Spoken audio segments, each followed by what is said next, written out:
I got to ask you about this really fast, Hav, because he trained at AKA, and he's apparently lost his mind, and he's not to the level of the highest level guys in the sport or anything. But what is going on with Luis Pena? And I want to say this because I had him on the podcast, and I had him on the podcast because he trained at AKA. I thought he was kind of an AKA fighter, or at least he trained at AKA. And you mentioned to me after the podcast, you said he's not the guy that I think. He's not as great of a guy as I think. And you had some words to say. So, like, you're not surprised, I suppose, by all the stuff that came out with the domestic abuse the other day. I just listened to the 911 call here a few minutes ago, and it was pretty rough.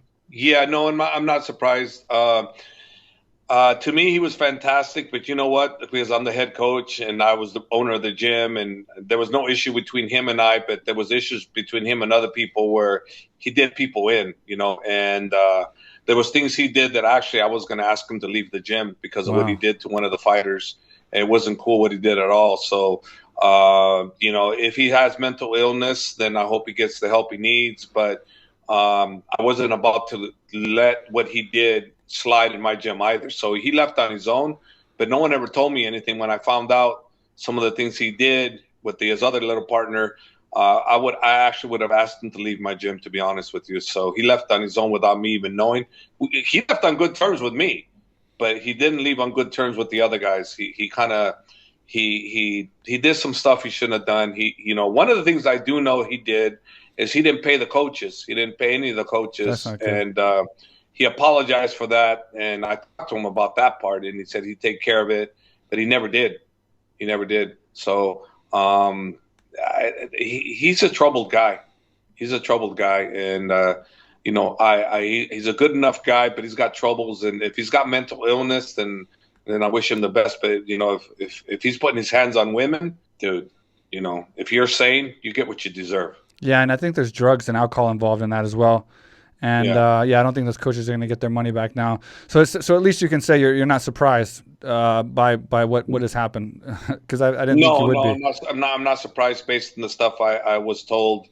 And he seems to be a mess all the time, even though, like I said, I've had great conversations with him. I've never had a bad one, but I did have talks with him about paying your coaches. Yeah, and you need to be responsible. They put in the time on you. You got to, and he agreed. He agreed, and he apologized, and he said he would take care of it. And that was it. That's all. That's the only negative thing I've ever had with him. Other than that, it's been nothing but positive. I liked him a lot, and I actually still like him. I don't really know what went on, but I heard he's got mental health issues. So that's the case. I can't judge him too much. But if he doesn't have mental health issues and he beat on his women like I heard, then you know what? He gets what he deserves. If you're sane and you go on and knowing what a dangerous fighter he is, and he goes and hurts a woman, or a girl or somebody that's an innocent. To me, it's an innocent. Right. Then he deserves what he gets. He deserves what he gets because you can't abuse that power you've been given. No, I agree with you 100%. And yeah, I mean, the thing is, it's hard to judge people because there's always two sides of the story. So we'll see what happens and how it plays out. But it's not looking good. It's definitely not looking good. And I knew you wouldn't be surprised. You're talking about this scenario too. Since you're talking about it, think about Chuck Liddell. And that's another one. It's another one. Yeah. Jesus Christ. How many situations? Chuck Liddell's talking about a mental health issue, same scenario, and talking about how he'll find out. You guys will find out at the end that he had the police arrest him instead of her, because one of them had to go, and he said, take me in and he's the one with the bruises.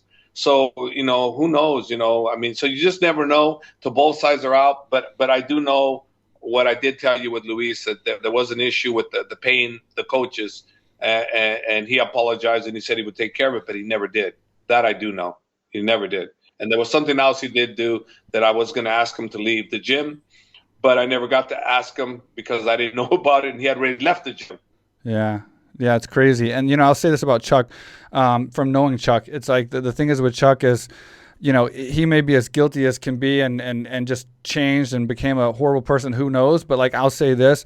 I don't want to, like, assume because I don't know the story with his girl, and I don't want to, like, put her down or take sides or anything. But I will say from what I know of Chuck, I would be very surprised if he decided to just start being a domestic abuser and doing this. I mean, I've seen Chuck do some wild stuff and be a crazy dude, but I've never seen him do something like that. So I have to say, when he says what he said, I do believe that that's a very big possibility. He was just trying to end the situation, and that he is not in that situation at fault as much as probably what everyone's thinking. Again, I hate judging, and I don't know the full story, but I've known Chuck for a long time, and he's never struck me as the kind of guy that would do something like that. I would tend to go with what Chuck is saying. The little bit I do know of him, he seems to be a very straight shooter.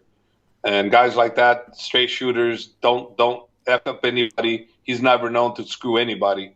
So I'm tending to believe what Chuck says. I really am.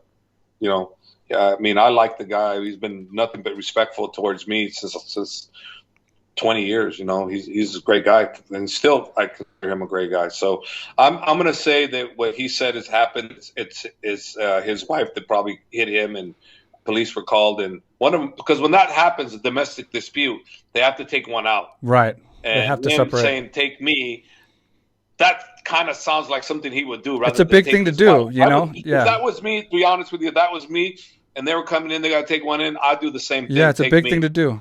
Take me. I would never allow them, because I'm the man, and if the police were called and et cetera, but I'm the one with the bruises because for my wife, I would do the same thing he did. It's like, no, you're not taking her, take me.